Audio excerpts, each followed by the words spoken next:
Un ouvrier pendu et une tombe pour symboliser la mort du site Autocast de Bléré. Voilà comment les salariés ont exprimé leur désarroi à l'entrée de l'entreprise, car contrairement à leurs camarades de Mayenne situés sur le site de Changé, eux vont perdre leur travail. Ça fait 1 an qu'on perd de l'argent à cause du chômage partiel, et puis là maintenant ils vont fermer l'usine. J'avais un autre métier avant. J'ai fait un apprentissage, puis avec la cellule de reclassement, je pourrais peut-être me débrouiller pour en avoir un, mais il y en a qui sont là depuis l'âge de 17 ans, qui ont plus de 30 ans de maison. Et pour ces gens-là, ça va être dur. Depuis le 28 avril, l'entreprise Autocast est placée en redressement judiciaire par le tribunal de Nanterre.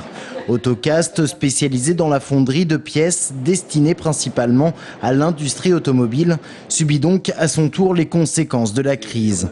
3 repreneurs étaient en liste, 2 se sont retirés. Seul candidat à la reprise dorénavant, un groupement de 17 cadres de l'entreprise. Cette offre condamne définitivement l'usine de Bléré, puisque la totalité de l'activité proposée par cette offre est transférée sur le site de Changé.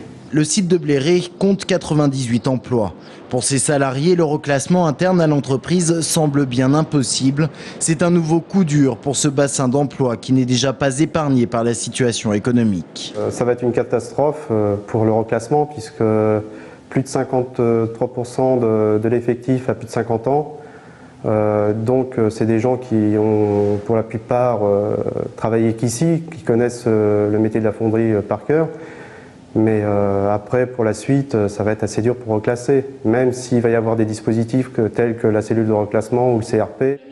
Reclassement pour la plupart et pré-retraite pour une vingtaine d'entre eux.